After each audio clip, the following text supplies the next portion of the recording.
नमस्कार दोस्तों, टिकोड एग्जाम में आप सभी का स्वागत है। आज की क्लास में हम लोग डिस्कस करेंगे आरओ जीएस मॉक टेस्ट 95, जिसमें कि 35 से ज़्यादा प्रश्न होंगे। जैसा कि आप स्टूडेंट्स डिमांड कर रहे थे आप लोग कि ma'am number of questions test में बढ़ाइए, तो आज की क्लास में हमने इन 35 प्रश्नों को बढ़ाकर अप्रोक्सीमेटली 45 क्वेश्चंस आज हम डिस्कस करेंगे। और आज की क्लास बहुत ही स्पेशल क्लास है, क्योंकि आज की क्लास में जो भी ये 45 क्वेश्चंस हैं ये आपके इन्वायरमेंट एंड इकोलॉजी के हैं, पर्यावरण एवं पारिस्थिति के हैं। तो एक बार आप इस टेस्ट को जरूर दीजिए और आप देखिए कि आप कितना स्कोर करते हैं। क्लास आज के टेस्ट में जितने भी प्रश्न आपको दिए गए हैं ये सारे प्रश्न आपके किसी न किसी परीक्षा में पूछे गए हैं, जैसे आरओ में, यूपी पीसीएस में, बीईओ में। तो परीक्षा की दृष्टि से ये बहुत ही महत्वपूर्ण प्रश्न है। तो आज का क्लास आप जरूर देखिए और आप मुझे बताइए कि आपके कितने क्वेश्चन सही हुए। ठीक है, तो चलिए आज की क्लास को हम स्टार्ट करेंगे मेरे साथ, ऐश्वर्या सिंह के साथ। आज की क्लास को स्टार्ट करने से पहले मैं थोड़ी सी इंफॉर्मेशन आप लोगों को दूंगी फाउंडेशन कोर्स की, जो कि डिकोड एग्जाम आप लोगों के लिए लेकर आया है। इस फाउंडेशन कोर्स में एंटायर आरओ के सिलेबस को कवर किया गया है थ्रू वीडियो लेक्चर्स। यहाँ पर आपको नोट्स पीडीएफ के फॉर्मेट में प्रोवाइड की गई है, आपको टेस्ट सीरीज प्रोवाइड की गई है, जहां पर आप अपने परफॉर्मेंस को इवैल्यूएट कर सकते हैं। और अगर आपको किसी भी तरीके का डाउट होता है तो आप टेलीग्राम ग्रुप पे पूछ भी सकते हैं। परीक्षा की दृष्टि से अगर हम देखें तो ये एक बहुत ही महत्वपूर्ण कोर्स है। और अगर इस कोर्स से रिलेटेड आपको कोई भी इंपॉर्टेंट इंफॉर्मेशन चाहिए क्लास, तो आप इस नंबर पर व्हाट्सएप करिए, जो कि स्क्रीन पर आपको नीचे दिया गया है। यहाँ पर आपको सारी इंफॉर्मेशन प्रोवाइड करा दी जाएगी। डिकोड एग्जाम आप लोगों के लिए समान हिंदी की पुस्तक भी लेकर आया है, जो कि आप घर बैठे ऑर्डर कर सकते हैं फ्लिपकार्ट या फिर अमेजोन से, या फिर अगर आप चाहें तो इसको अपने नियरेस्ट बुक स्टोर पे जाकर खरीद भी सकते हैं। परीक्षा की दृष्टि से ये भी एक महत्वपूर्ण पुस्तक है, तो एक बार इसका अध्ययन आप लोग जरूर करिए। और अगर इससे रिलेटेड आपको कोई भी इंपॉर्टेंट इंफॉर्मेशन चाहिए क्लास, तो आप इस नंबर पर व्हाट्सएप करिए, यहाँ पर आपको सारी इंफॉर्मेशन प्रोवाइड करा दी जाएगी। चलिए आज की क्लास का हम पहला प्रश्न देखेंगे। जहां पर भी प्रश्न को इंग्लिश में पढ़ने की आवश्यकता होगी, वहां पर मैं उस प्रश्न को इंग्लिश में जरूर पढ़ूंगी। पहला प्रश्न देखिए, इको मार्क उन भारतीय उत्पादों को दिया जाता है जो, eco mark is given to those Indian product which is शुद्ध एवं मिलावट रहित होते हैं। जो प्रोडक्ट उनको हम इको मार्क देते हैं। प्रोटीन समृद्ध होते हैं, पर्यावरण के प्रति मैत्रीपूर्ण हो, या फिर आर्थिक दृष्टि से व्यवहार हो। ठीक है, यहाँ पे दिया गया है कि इको मार्क जो है उन इंडियन प्रोडक्ट्स को दिया जाता है जो कि प्योर होते हैं, या फिर प्रोटीन रिच्ड होते हैं, या फिर इको फ्रेंडली होते हैं, मतलब to be friendly towards the environment, या फिर लास्ट आपको दिया गया है इकोनॉमिकली वैल्यूएबल। तो यहाँ पर जो सही उत्तर है वो क्या है? पहले का सी आपका सही उत्तर है। आप में से अधिकतर बच्चों ने इस प्रश्न को सही किया होगा।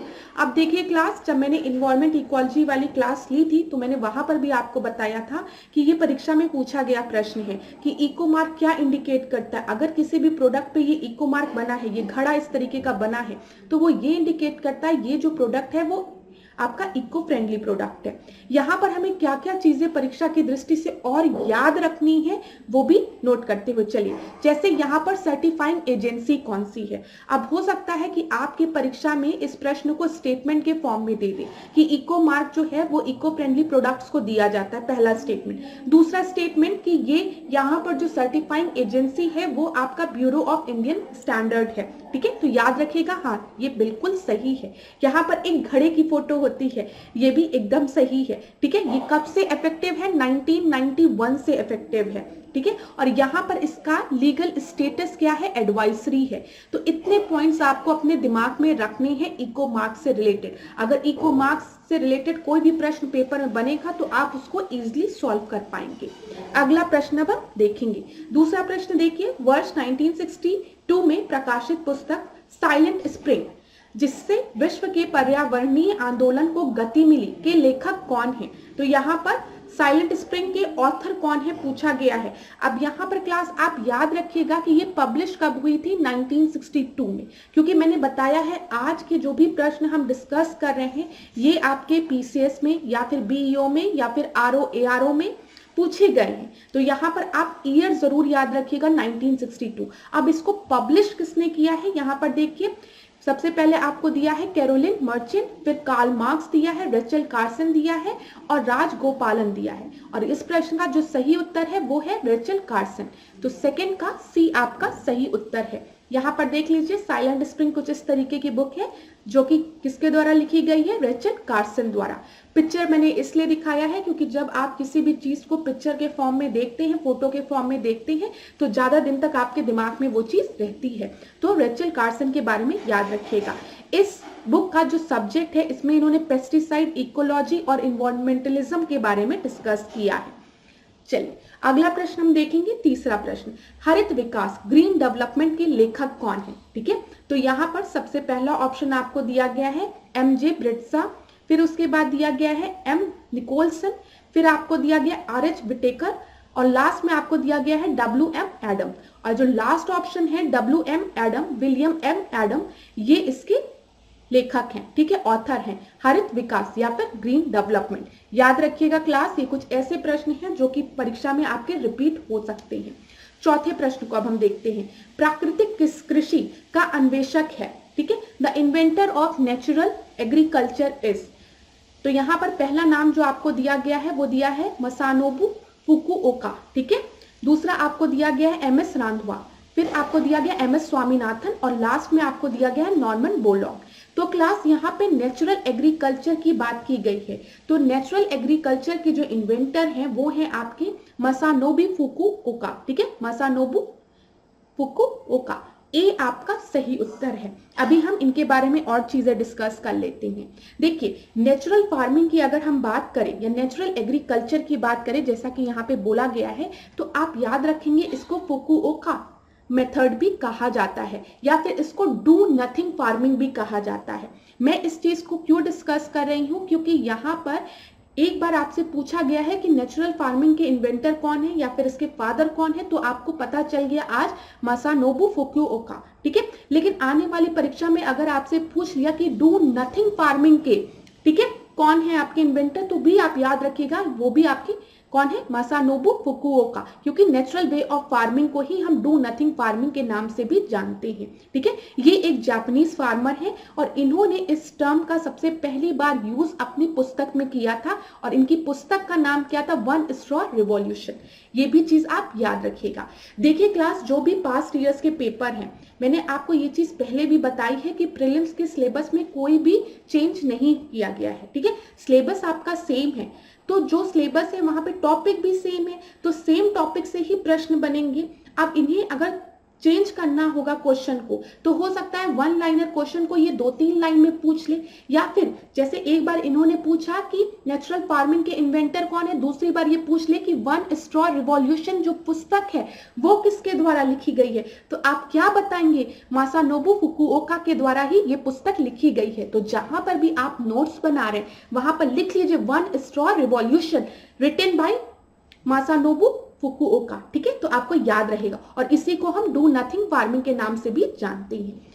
इतनी चीज हमने डिस्कस की। अब यहाँ पर कुछ और ऐसे प्रश्न हैं जो कि परीक्षा में बार बार पूछे जाते हैं, रिपीट होते हैं, वो भी मैं आपको बता दूं। जैसे हरित क्रांति की बात होती है, तो आप सभी को पता है जब भी हम विश्व में हरित क्रांति के जनक की बात करेंगे, father of green revolution in the world, तो आप किसका नाम लिखते हैं, नॉर्मन बोरलॉग का। ठीक है, याद रखिएगा। जब हम वर्ल्ड में ग्रीन रिवॉल्यूशन की बात करेंगे, हरित क्रांति की बात करेंगे, तो नॉर्मन बोरलॉग का नाम आप याद रखेंगे। एक बार देखिए, परीक्षा में हर बार यही पूछा जा रहा था, who is regarded as a father of green revolution in world, और नॉर्मन बोरलॉग। लेकिन क्या हुआ, पीसीएस 2018 में इन्होंने एक और लाइन दे दी कि नॉर्मन बोरलॉग को जो नोबेल प्राइज मिला है वो एग्रीकल्चर फील्ड में मिला है। और मैं आपको बता रही हूं कि ज्यादातर बच्चे दोनों ही ऑप्शंस को सही मार्क करके आए थे। पहला, Norman Borlaug is regarded as a father of green revolution, सबको पता था, तो सबके दिमाग में था कि ग्रीन रिवॉल्यूशन तो एग्रीकल्चर से रिलेटेड है, इसका मतलब इनको नोबेल प्राइज मिला होगा एग्रीकल्चर में। लेकिन किसी ने भी वहां पर यह चीज नहीं ध्यान दी कि एग्रीकल्चर फील्ड स्पेसिफिकली मेंशन नहीं होती है नोबेल प्राइज में। ठीक है, साइंस में मिलता है, आर्ट में मिलता है, लेकिन एग्रीकल्चर में नहीं, पीस में मिलता है। और नॉर्मल बोरलॉग को जो नोबेल प्राइज मिला था वो पीस में मिला था, ठीक है, ये याद रखिएगा, पीस में मिला था। अच्छा, अब हम MS स्वामीनाथन की बात करते हैं। आप सभी को पता है MS स्वामीनाथन जी का निधन अभी जल्दी हुआ है, तो इनके बारे में आप लोग जरूर पढ़ लीजिएगा, हो सकता है परीक्षा में यहां से प्रश्न बन जाए। अब MS स्वामीनाथन की हम बात करेंगे तो he is regarded as a father of green revolution in India. जब भारत की बात करेंगे तो हरित क्रांति के जनक भारत में MS स्वामीनाथन जी को जाना जाता है। तो यहाँ पर सारे पॉइंट्स इंपॉर्टेंट है। अगला प्रश्न हम देखते हैं 5वां, ग्रीन वॉश इंगित करता है। ग्रीन वॉश क्या इंडिकेट करता है? ये भी प्रश्न कई बार पूछा गया है, 2-3 बार तो पूछा गया है। तो ग्रीन वॉश मतलब क्या होता है? झूम कृषि को प्रोन्नति देना, मतलब प्रमोशन ऑफ झूम एग्रीकल्चर, जिसको कि हम शिफ्टिंग कल्टीवेशन भी कहते हैं। यहाँ पर एक चीज मैं आपको बता दूं, ज्योग्राफी का क्वेश्चन है, इंडियन ज्योग्राफी का क्वेश्चन है, लेकिन आप लोग तैयार कर लीजिएगा इंडियन ज्योग्राफी का ये क्वेश्चन कि शिफ्टिंग कल्टीवेशन को इंडिया में डिफरेंट डिफरेंट नामों से जाना जाता है, डिफरेंट डिफरेंट स्टेट्स में, तो उसकी लिस्ट जरूर पढ़ लीजिएगा। और वर्ल्ड में भी पूछा जाता है तो वो भी आप पढ़ लीजिएगा, ठीक है, कि वर्ल्ड में शिफ्टिंग कल्टीवेशन को अलग अलग कंट्रीज में किन नामों से जाना जाता है, और भारत में शिफ्टिंग कल्टीवेशन को, झूम एग्रीकल्चर को किन किन नामों से जाना जाता है। प्लीज क्लास आप लोग बताइए, अगर आपके पास ये लिस्ट नहीं होगी तो मुझे कमेंट बॉक्स में बताइएगा। मैं नेक्स्ट क्लास में इसी टॉपिक से एक क्वेश्चन कवर कर लूंगी आपके टेस्ट में, तो इससे क्या होगा, आपका क्वेश्चन भी एक सॉल्व हो जाएगा, साथ ही साथ ये लिस्ट भी आपको मिल जाएगी। तो आप लोग मुझे कमेंट बॉक्स में बता दीजिएगा अगर आपको ये लिस्ट चाहिए होगी तो, ठीक है, फिर हम लोग नेक्स्ट क्लास में उसको कवर करेंगे। तो यहाँ पर देखिए, ग्रीन वॉश मतलब प्रमोशन ऑफ झूम एग्रीकल्चर, शिफ्टिंग कल्टीवेशन या झूम कृषि से रिलेटेड नहीं है, गलत है। प्यूरिफिकेशन ऑफ रिवर वाटर, ये भी गलत है। रिमूवल ऑफ ग्रीनरी भी नहीं है, ठीक है। यहाँ पर है making false promises of environmental protection, यहाँ पे पर्यावरण संरक्षण का झूठा वादा करना क्या कहलाता है? ग्रीन वॉश कहलाता है। तो 5th का डी आपका सही उत्तर है। अगला प्रश्न हम देखेंगे 6वां प्रश्न, विश्व पर्यावरण दिवस किस तारीख को मनाया जाता है? ये तो कई बार परीक्षा में पूछा गया है, तो आप सभी को इसका उत्तर पता होगा, बताइए क्या है? 5 जून है। तो 6वें का सी आपका सही उत्तर है। अगला प्रश्न हम देखते हैं 7वां प्रश्न, पारिस्थितिक तंत्र की संकल्पना को प्रस्तावित किया था, ठीक है, इकोसिस्टम जो कॉन्सेप्ट था वो किसके द्वारा दिया गया था? जी टेलर द्वारा, ठीक है, या फिर हंटिंगटन द्वारा, या फिर स्टोडर्ड द्वारा, DR स्टोडर्ड दिया है, और लास्ट में आपको टांसले दिया है। तो मैं आपको बता दूं, जो इकोसिस्टम है ये आपका टांसले द्वारा दिया गया था, ठीक है, ये चीज याद रखिएगा। क्लास देखिए, एक चीज याद रखिएगा, इकोसिस्टम की जब भी हम बात कर रहे हैं तो यहाँ पर आपके 2 कंपोनेंट होते हैं, ठीक है, एक आपके जैविक घटक होते हैं और एक अजैविक घटक होते हैं। मतलब एक आपका बायोटिक कंपोनेंट होता है और एक आपका अबायोटिक कंपोनेंट होता है, और ये एक सिस्टम है। तो यहाँ पर याद रखिएगा, अबायोटिक और बायोटिक, जैविक और अजैविक घटक में एक इंटरेक्शन होता रहता है, तब जाके एक सिस्टम फॉर्म होता है और इसको हम इकोसिस्टम कहते हैं, ठीक है। मतलब इन दोनों घटक के बीच में आपका मीडियम ऑफ एक्सचेंज, इंटरेक्शन होता रहता है, तो वो एक इकोसिस्टम कहलाता है। और मैंने आपको बताया है कि एक इकोसिस्टम जो है वो बहुत छोटा भी हो सकता है और वो बहुत बड़ा भी हो सकता है। इन्वायरमेंट की क्लास अगर आपने देखी होगी, वहां पे मैंने बहुत अच्छे से एक्सप्लेन किया। जैसे अगर मैं एक मुट्ठी में चीनी लूं, ठीक है, और इस चीनी में कुछ चींटियां आ जाए, तो मैं आपसे पूछूं क्या ये एक इकोसिस्टम है, क्या ये एक पारिस्थितिक तंत्र है?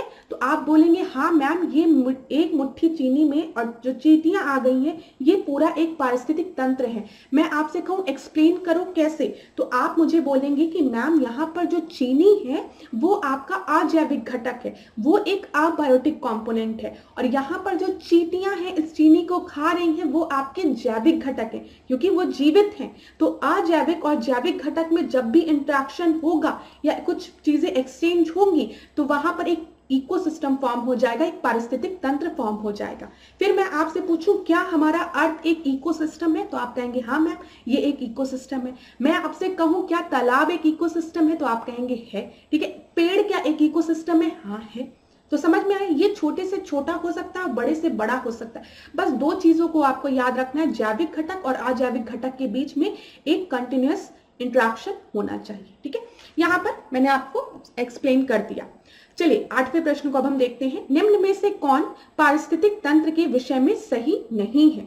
तो यहां पर देखिए, यह अजैविक एवं जैविक दोनों संघटकों से युक्त होता है। It consist of both abiotic and biotic component. तो ये बिल्कुल ही सही है, मैंने अभी आपको बताया।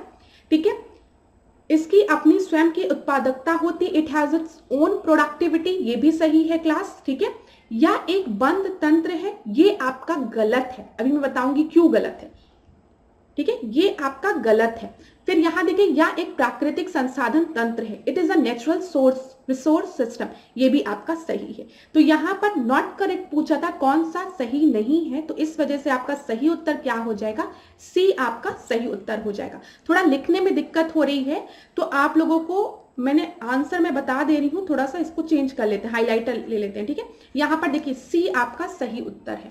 क्यों सही उत्तर है, जब हम इकोसिस्टम की बात कर रहे हैं क्लास, तो यहां पर ये एक बंद सिस्टम नहीं, किसी चीज को अगर हमने बंद कर दिया, क्लोज कर दिया, तो मतलब यहां से कोई भी चीज अंदर नहीं आ सकती है।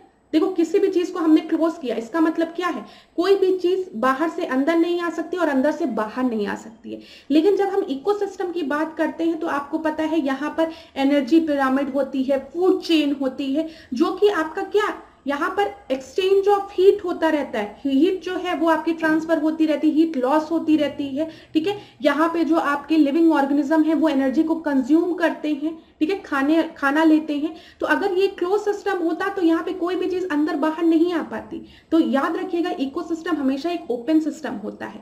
ठीक है, ये चीज अपने दिमाग में बना के रखिएगा। चलिए 9th प्रश्न को अब हम देखते हैं। जहां जीव रहता है उस सटीक जगह को क्या कहते हैं, the exact place where the living organism lives is called habitat, मतलब आवास, पारितंत्र मतलब इकोसिस्टम, निकेत या फिर बायोम। ठीक है, तो यहां पर एग्जैक्ट प्लेस की बात की गई है, एग्जैक्ट प्लेस जहां पर ऑर्गेनिज्म रहता है। अब मैं आपसे कहूं मुझे एग्जैक्ट अपना एड्रेस बताइए कि आप कहां रहते हैं, तो अगर मैं आपसे ये पूछूंगी तो आप मुझे अपने घर का एड्रेस बताएंगे ना, अपने होम का एड्रेस बताएंगे ना, अपने हाउस नंबर बताएंगे ना, एग्जैक्ट। इसी तरीके से जब हम एग्जैक्ट प्लेस जहां पर ऑर्गेनिज्म रहते हैं उसकी बात करते हैं तो वो उनका आवास कहलाता है, हैबिटेट कहलाता है। ठीक है, अब यहां पर हमने पारितंत्र की बात कर ली कि ठीक है, पारितंत्र क्या होता है, वो तंत्र जिसमें जैविक और अजैविक घटक के बीच में लगातार इंटरेक्शन होता रहता है, कुछ चीजें एक्सचेंज होती रहती है। ठीक है, नीच का बात अगर हम करेंगे, निकेत या फिर नीच जिसको हम कहते हैं,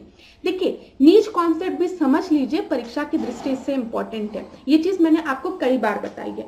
आप जहां रहते हैं, जो आपका घर है वो आपका हैबिटेट कहलाता है। ठीक है, नीच क्या होता है, अब घर में आपके पापा हैं, मम्मी हैं, दादी हैं, दादाजी हैं, भाई हैं, बहन हैं, ठीक है, हर कोई है और हर किसी का अपना एक फंक्शनल रोल है, कुछ रोल है। अभी हम बस ऐसे ही एग्जाम्पल दे रहे, जैसे पापा ऑफिस जाएंगे, सैलरी लेके आएंगे, ठीक है, मम्मी जो है हो सकता है ऑफिस भी जाती हूँ, घर का भी काम देखती हूँ। ठीक है, तो सबका अपना अपना एक फंक्शनल रोल है। आपके भाई स्कूल जा रहे हैं, आपकी मदद कर रहे हैं आपको पढ़ाने में, या बहन इसी तरीके से। तो एक फैमिली है जो कि एक हैबिटेट में रहती है, लेकिन सबका अपना अपना एक फंक्शनल रोल है और इसी फंक्शनल रोल को हम क्या कहते हैं, हम नीच कहते हैं। तो पेपर में एक बार प्रश्न बना था, क्या किसी दो स्पीशीज का नीच सेम हो सकता है, तो नहीं हो सकता है। समझ में आ रहा है, सब डिफरेंट है, सबका अपना अपना फंक्शनल रोल होता है। तो यहाँ पे याद रखिएगा नीच मतलब क्या होता है। ठीक है, बायोम की अगर हम बात करें क्लास, तो बायोम क्या होता है, अब जैसे हम एक स्पेसिफिक हैबिटेट की बात कर रहे हैं, हमने एक स्पेसिफिक लोकेशन की बात की है। अब इस स्पेसिफिक हैबिटेट में जो भी लिविंग ऑर्गेनिज्म है, जो भी यहाँ पे फ्लोरा और फना है, मतलब जो भी यहाँ पे जीव जंतु पेड़ पादप हैं, वो वहां के बायोम कहलाएंगे। समझ में आ गया, एक स्पेसिफिक इकोसिस्टम में, एक स्पेसिफिक लोकेशन की हम बात करें, यहाँ पे जितने भी आपके जीव जंतु पादप हैं वो वहां के बायोम कहलाएंगे। ठीक है, तो यहाँ पर आपका एग्जैक्ट प्लेस पूछा था, तो हैबिटेट सही उत्तर है। देखिए क्लास, आप में से बहुत से स्टूडेंट को लग रहा होगा कि मैम आप बहुत एक्सप्लेन करिए, लेकिन जो भी चीज मैं आपको एक्सप्लेन करी ना, उन सब से एक एक प्रश्न पेपर में बनी है। जिन स्टूडेंट ने भी प्रीवियस ईयर के क्वेश्चंस लगाए हैं या फिर घटना चक्र सॉल्व की है, उनको समझ में आ रहा होगा कि मैम नीच को इतने अच्छे से क्यों एक्सप्लेन कर रही है, क्योंकि यहां से भी प्रश्न बना है कि नीच मतलब होता क्या है, फिर स्टूडेंट कंफ्यूज हो जाते हैं। तो बस आप ये याद रखिएगा, आपका जो फंक्शनल रोल है, आपके रिलेशंस कैसे हैं, ठीक है, यहाँ पे ऑफस्प्रिंग की भी बात की जाती है, प्रोडक्टिविटी की भी बात की जाती है, सारा चीज आपके फंक्शनल रोल में आता है। तो उनको ये चीज समझ में आ रही होगी मैं क्यों इतना एक्सप्लेन कर रही हूं। अब 10वें प्रश्न को हम देखेंगे। 10वां प्रश्न देखिए, सबसे अधिक स्थिर पारिस्थितिक तंत्र कौन सा है? यहां पर बोला गया मोस्ट स्टेबल इकोसिस्टम कौन सा है? सागरीय, वन, पर्वतीय, मरुस्थलीय। अब क्लास एक चीज समझने का प्रयास करेगा, कोई चीज स्थिर है मतलब स्टेबल है, मतलब यहां पर कोई भी इंटरफेरेंस नहीं है, किसी भी तरीके का डिस्टर्बेंस नहीं, मतलब हम कह सकते हैं अगर डिस्टर्बेंस है तो वो बहुत कम है।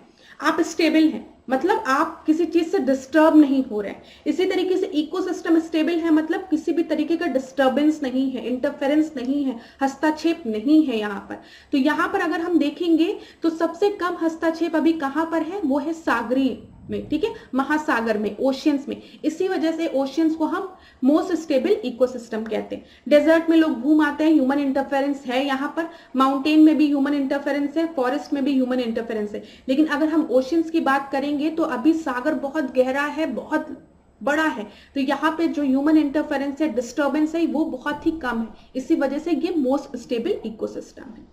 अगला प्रश्न हम देखेंगे, 11वां प्रश्न, निम्नलिखित वृक्षों में से कौन पारिस्थितिक मित्र नहीं है? ठीक है, यहाँ पर इको फ्रेंडली वृक्ष कौन सा नहीं है?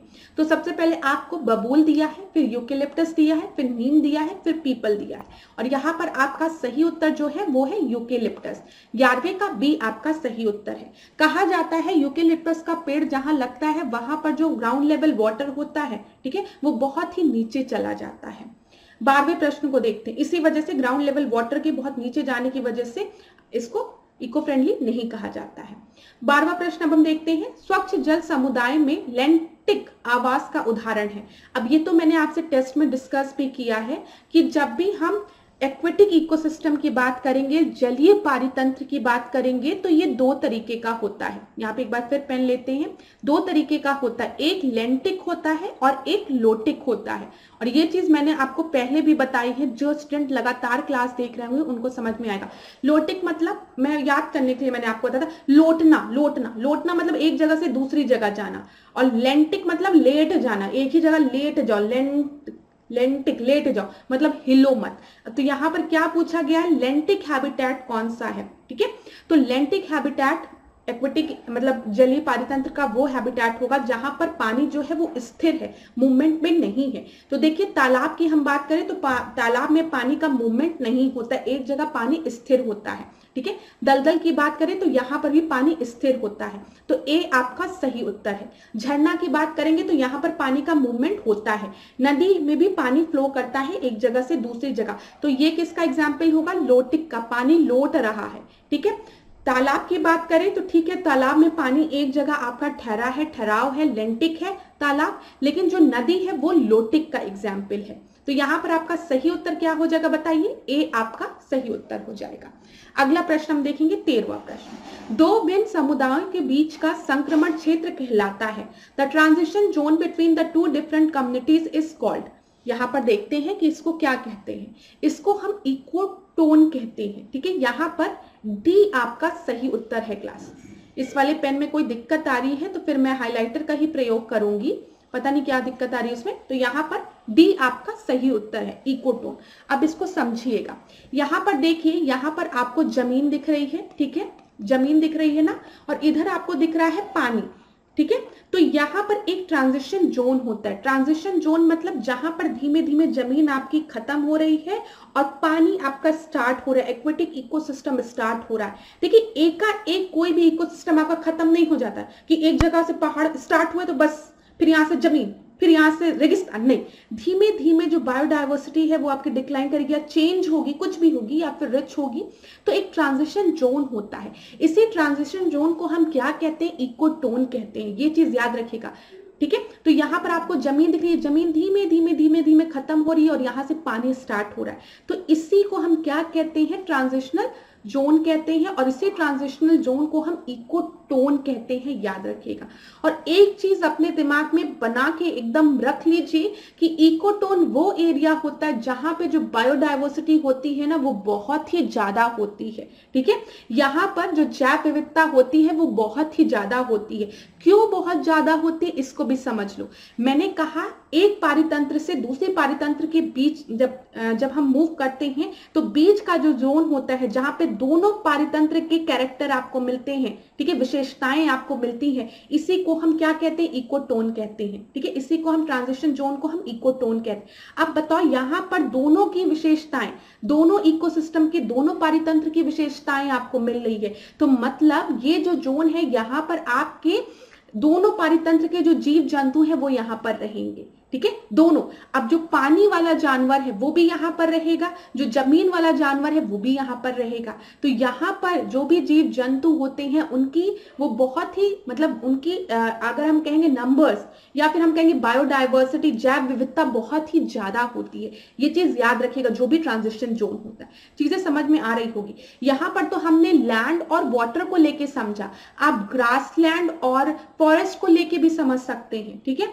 एक जगह जहां पे ग्रासलैंड आपकी धीमे धीमे खत्म होगी, बड़े बड़े ग्रासेस होंगे, फिर वो पेड़ में बदलेंगे, फिर वो बहुत बड़े पेड़ में बनेंगे, ठीक है। तो मतलब फॉरेस्ट की तरफ आप मूव कर रहे हैं, तो बीच का जो एरिया है वो आपका क्या कहला रहा है, वो एक इकोटोन कहला रहा है। और यहाँ पर आपके हर तरीके के जीव जंतु रहेंगे, वो भी जो घास के मैदान में रह रहे हैं, वो भी जो जंगल में रह रहे हैं। तो चीजें समझ में आ गई होगी। चलिए 14 प्रश्न को अब हम देखते हैं। निम्न में से किसने सर्वप्रथम गहन पारिस्थितिक शब्द का प्रयोग किया है?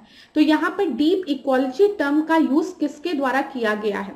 तो सबसे पहले आपको ईपी ओडम दिया है, ठीक है, फिर आपको दिया है रोनिक ईयर का नाम दिया है, फिर आपको एफी क्लेमेंट दिया है, और लास्ट में आपको अर्नेस्ट नेस दिया है। और यहाँ पर जो डीप इकोलॉजी टर्म है वो अर्नेस्ट नेस द्वारा दिया गया है। तो 14 का डी आपका सही उत्तर है, ठीक है।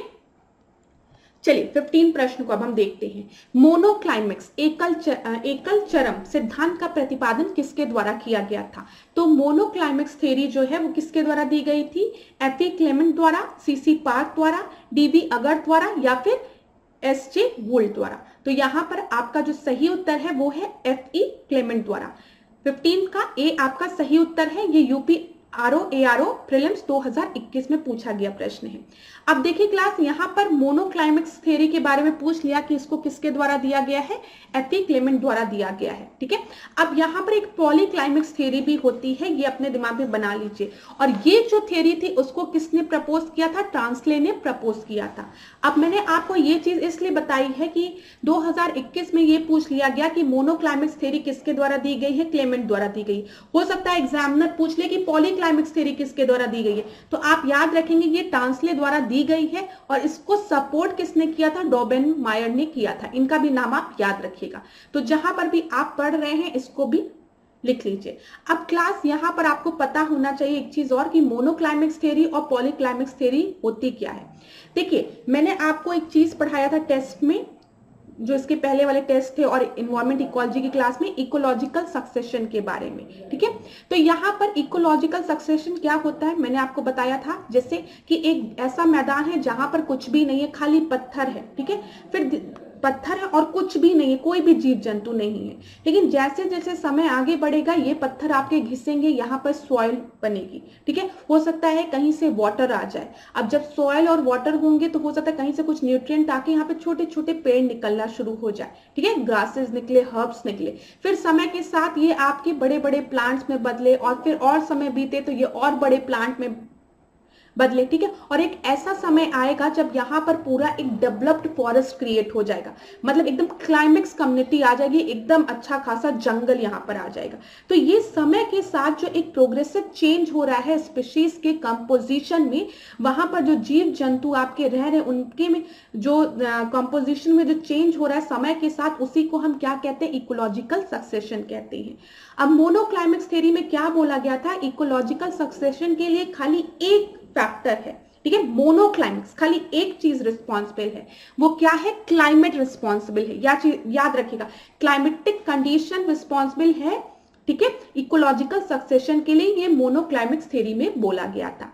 जब पॉलीक्लाइमेक्स थ्योरी आई, जिसको कि ट्रांसले ने दिया, उन्होंने कहा नहीं, खाली क्लाइमेटिक कंडीशन ही नहीं रिस्पॉन्सिबल होती है, बहुत सी और कंडीशंस होती हैं जो कि इकोलॉजिकल सक्सेशन के लिए रिस्पॉन्सिबल होती है। ये जो ग्रेजुअल चेंज आ रहा है स्पीशीज के कंपोजिशन में, उसके लिए और भी फैक्टर्स रिस्पॉन्सिबल होते हैं, जैसे वहां पर सॉइल न्यूट्रिएंट कैसा है, ठीक है, सॉइल में मॉइस्चर है कि नहीं, एनिमल की एक्टिविटीज, ठीक है, या फिर और भी चीजें, जैसे जैसे आप एनिमल की एक्टिविटीज क्या, कोई चिड़िया थी, चिड़िया ने कुछ खाया, उसके बीज वहां पे गिरा दिए, वहां पे पेड़ निकल आए। कहीं बाहर से चिड़िया आई, वो कुछ बीज लेके आई और वहां पे दूसरा पेड़ निकल आए। तो पॉलीक्लाइमेक्स थ्योरी में बोला खाली क्लाइमेटिक कंडीशन नहीं, और भी कई कंडीशन, एनिमल की एक्टिविटी, सॉइल का न्यूट्रिएंट, मॉइस्चर, ये सब भी रिस्पॉन्सिबल होता है।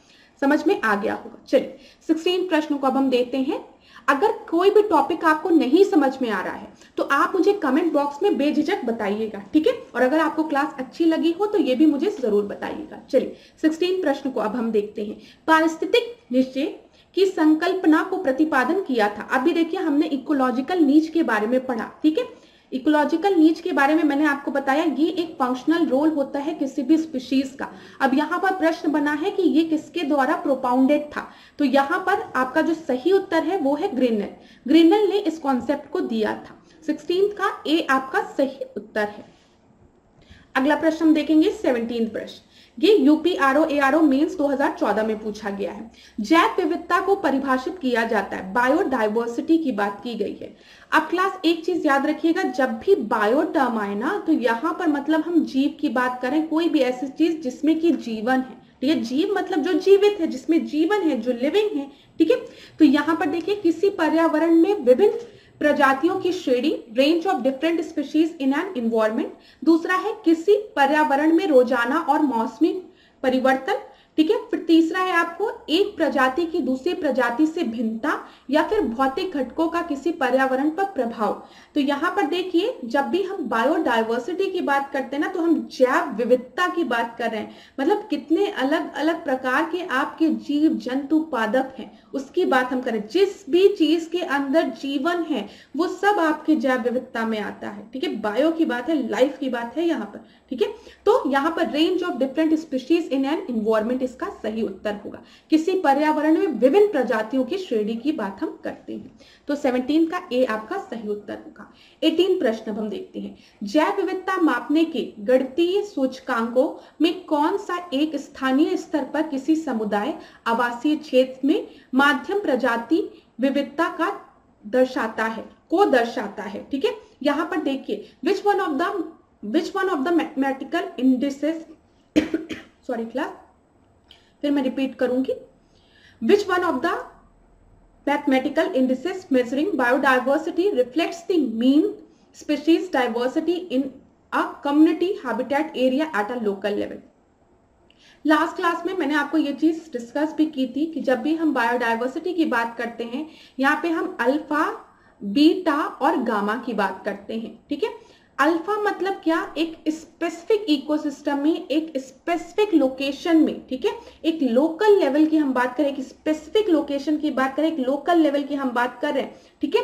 ये याद रखिए, एक पर्टिकुलर इकोसिस्टम की हम बात करें, यहाँ पर किस तरीके के आपके स्पीशीज हैं वो आपका अल्फा इंडेक्स में पता चलता है, अल्फा बायोडाइवर्सिटी में पता चलता है। बीटा की जब हम बात करते हैं तो यहाँ पर हम दो इकोसिस्टम को कंपेयर करते हैं, ठीक है, कि दो इकोसिस्टम में क्या वेरिएशन आ रही है जीव जंतु में, तो हम बीटा की बात करते हैं। और हम जब एक बड़ा पारितंत्र लेते हैं या बड़ा एरिया लेते हैं तो वहां पर किस तरीके की वेरिएशन है उसको हम स्टडी करते हैं, तो वो हम गामा में करते हैं। तो यहाँ पर अगर आप पढ़ेंगे इस प्रश्न में जो पूछा गया है, जैव विविधता मापने के गणितीय सूचकांकों में से कौन सा एक स्थानीय स्तर की बात की गई है, लोकल लेवल की बात की गई है, habitat at the local level, at a particular level, ठीक है।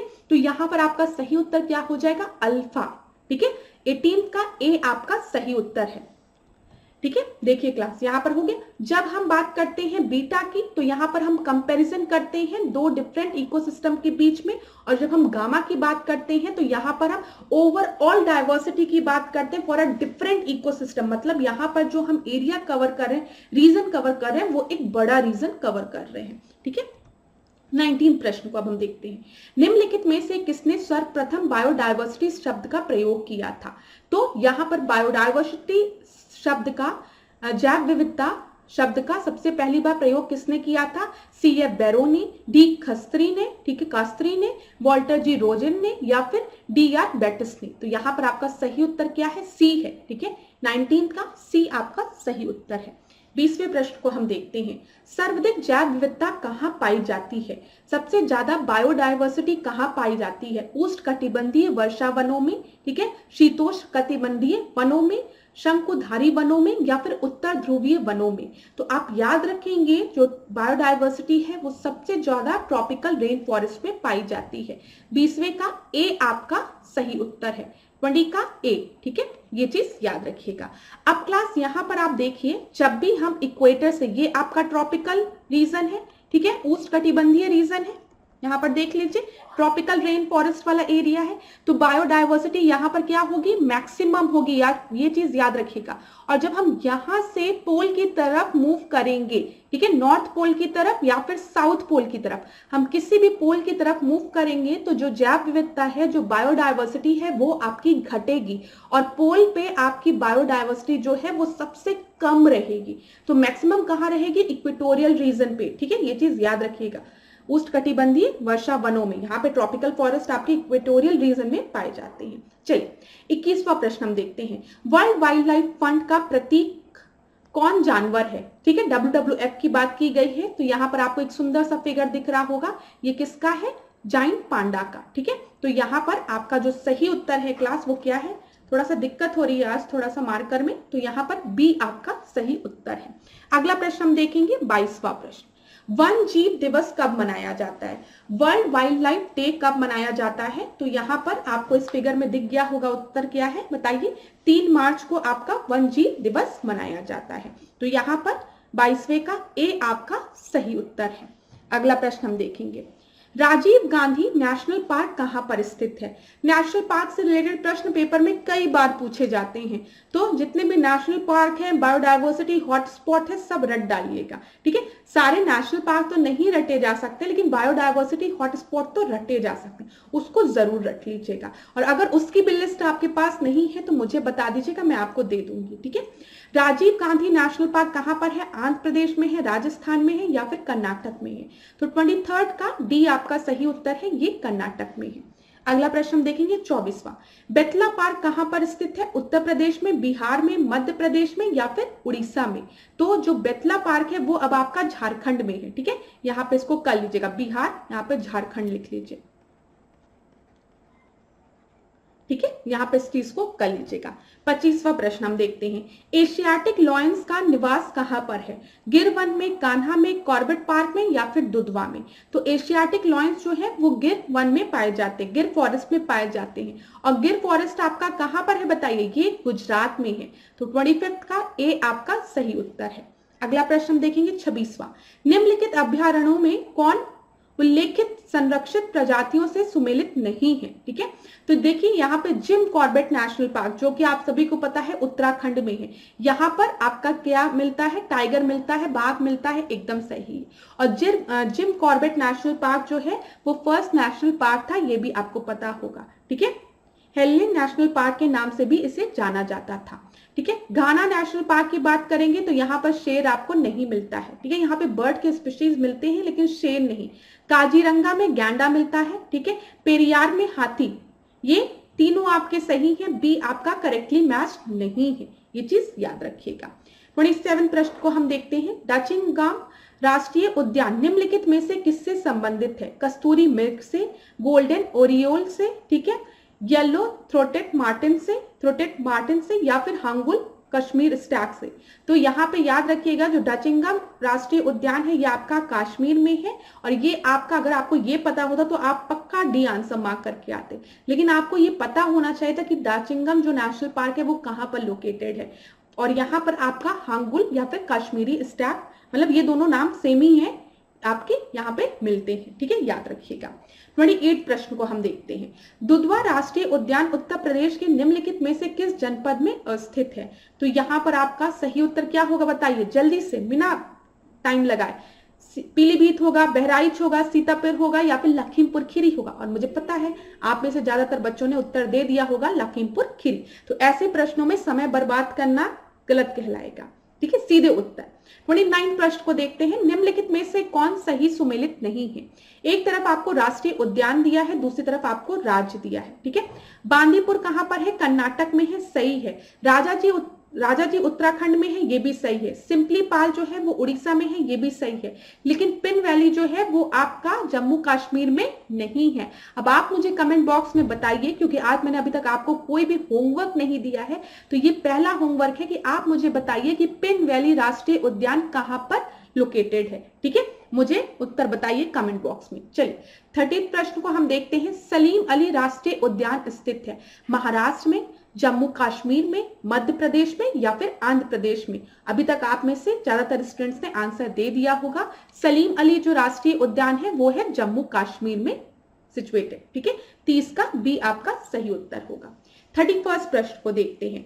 निम्नलिखित देशों में से किसमें कुल भौगोलिक क्षेत्रफल के 60% भाग पर वन बनाए रखने का संवैधानिक प्रावधान है? ठीक है, in which of the following countries there is a constitutional provision to maintain the forest on 60% of the total geographical area?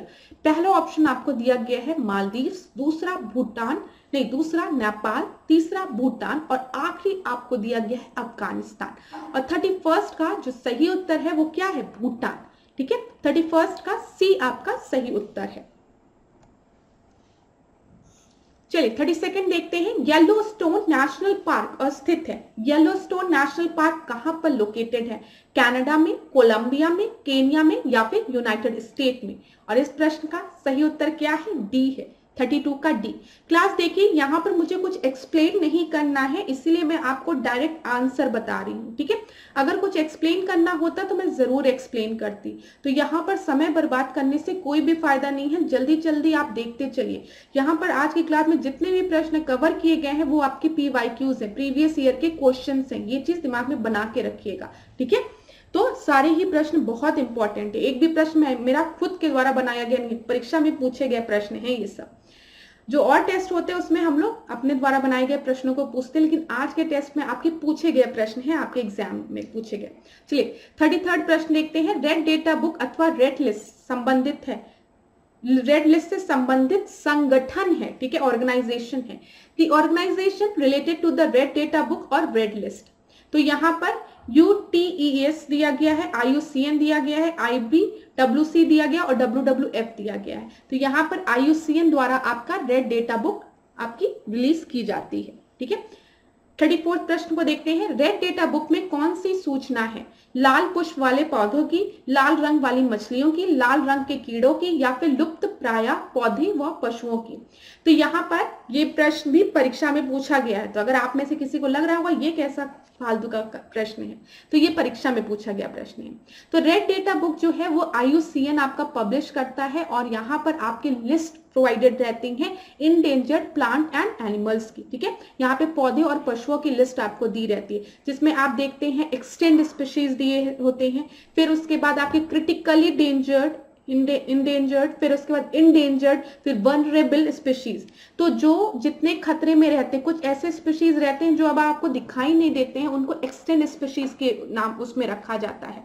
जो अभी खतरे में है, इंडेंजर्ड स्पीशीज में उनका नाम रहता है। चलिए अगला प्रश्न हम देखेंगे 35। कौन सी ड्रग गिद्धों की समष्टि में ह्रास के लिए उत्तरदायी है? Which drug is responsible for the decline in the vulture population? तो यहाँ पे एस्प्रिन दिया है, ठीक है, क्लोरोक्विन दिया है, फिर उसके बाद डिक्लोफेनाक सोडियम दिया है और पेनिसिलिन दिया है। तो यहाँ पर आपका सही उत्तर क्या है? सी है। ठीक है, 35 सी। देखिए होता क्या था, डिक्लोफेनाक का यूज लोग कैटल उसमें करते थे, मतलब पेन किलर की तरह जानवरों के उसमें कैटल्स को खिला दिया जाता था। और जब ये जानवर मरते थे तो इनके बॉडी में डिक्लोफेनाक की मात्रा रहती थी, क्योंकि एज अ पेन किलर इनको उस चीज को खिलाया गया था।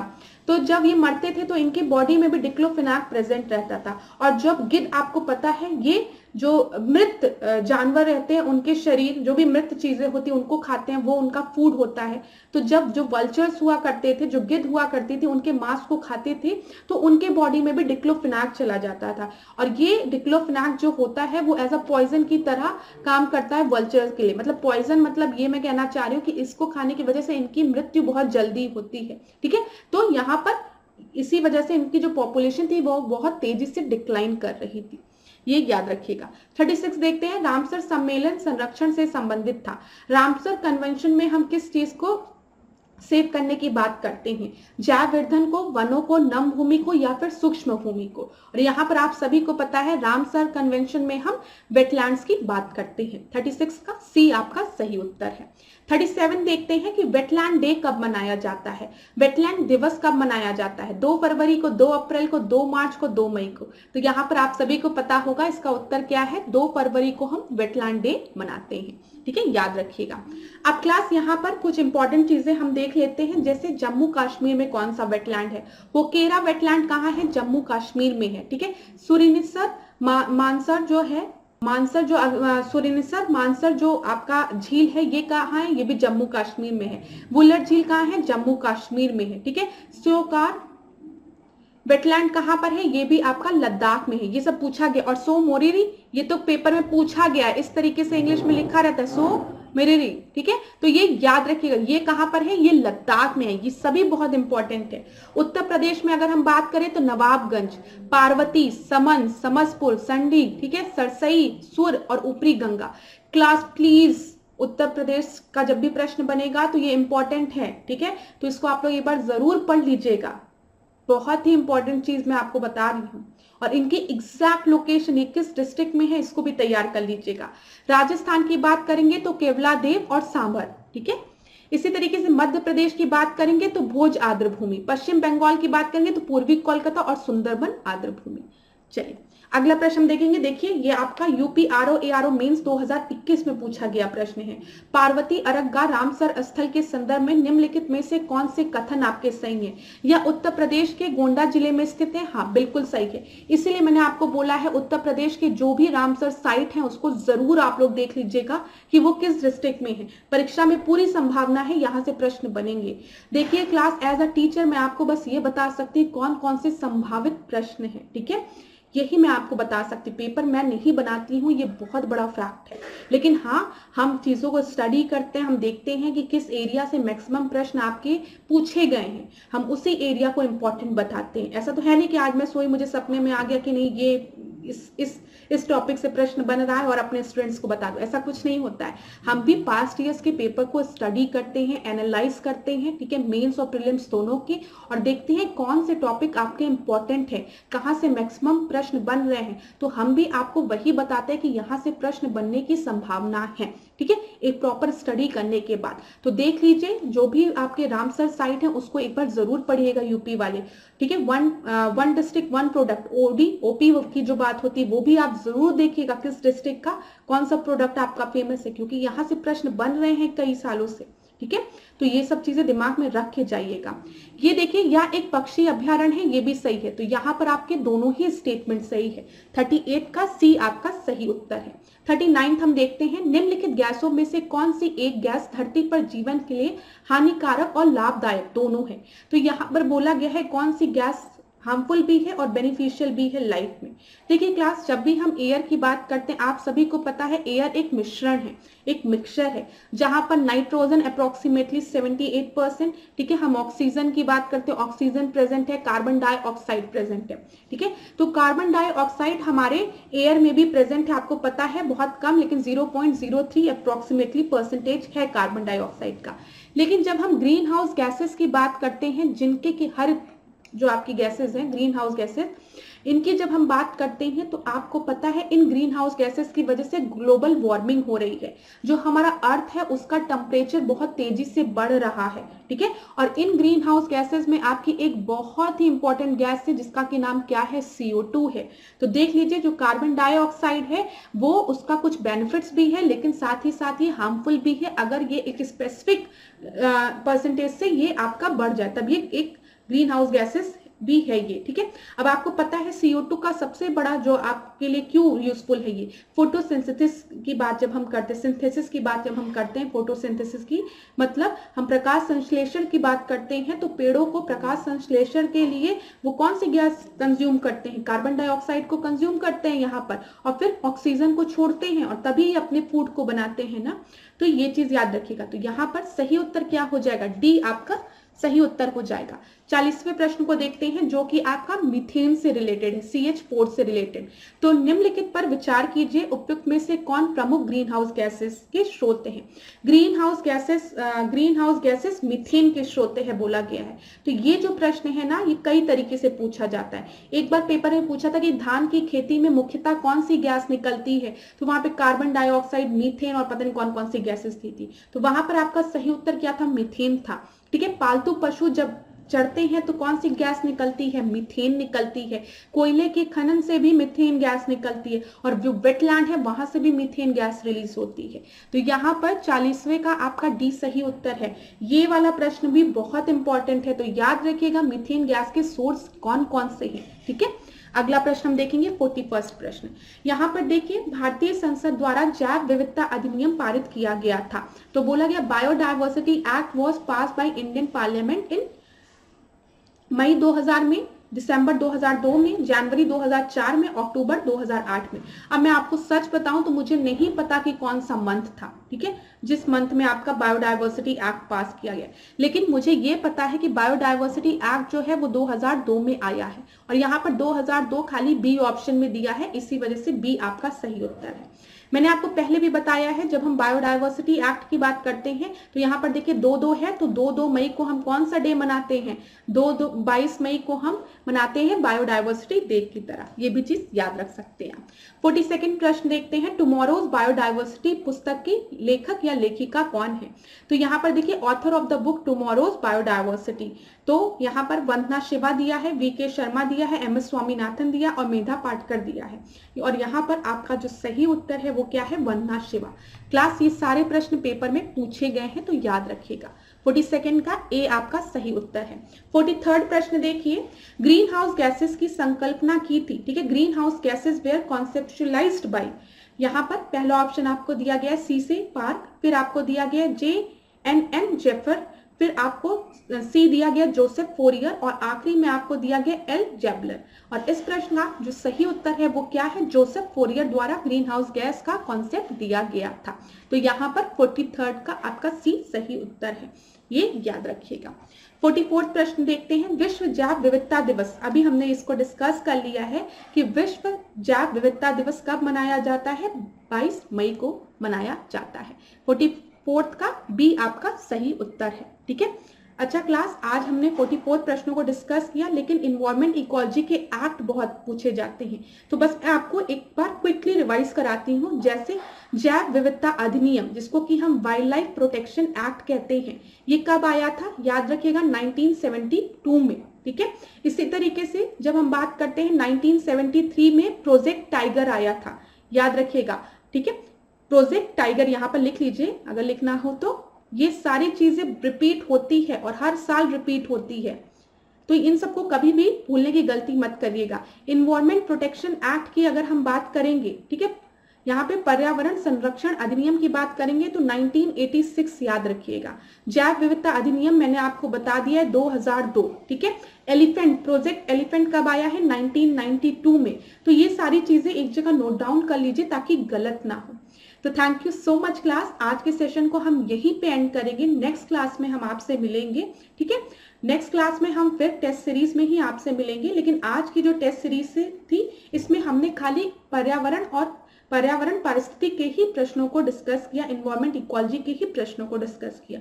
आप मुझे बताइए कि आपके कितने प्रश्न सही हुए। अगर आपके ज्यादातर प्रश्न सही हैं तो मैं आपको एक चीज बता दूं, यहाँ पर जितने भी प्रश्न पूछे गए हैं ये आपकी परीक्षा में पूछे गए प्रश्न हैं। तो अगर आपको आसान प्रश्न लग रहे हैं ये, तो ये बहुत ही अच्छी बात है, आपकी तैयारी अच्छी चल रही है। अब इसी तरीके से हम आगे भी कुछ ऐसे टेस्ट लेके आएंगे जो कि आपके सब्जेक्ट ओरिएंटेड होंगे। ठीक है, जैसे मैंने अभी देखा है आप में से किसी स्टूडेंट ने बोला है कि मैम चार्टर एक्ट्स जो थे, जो भी एक्ट्स बने थे आपके, उनसे रिलेटेड प्रश्न एक बार टेस्ट के माध्यम से करवा दीजिए ताकि हमारा रिवीजन हो जाए।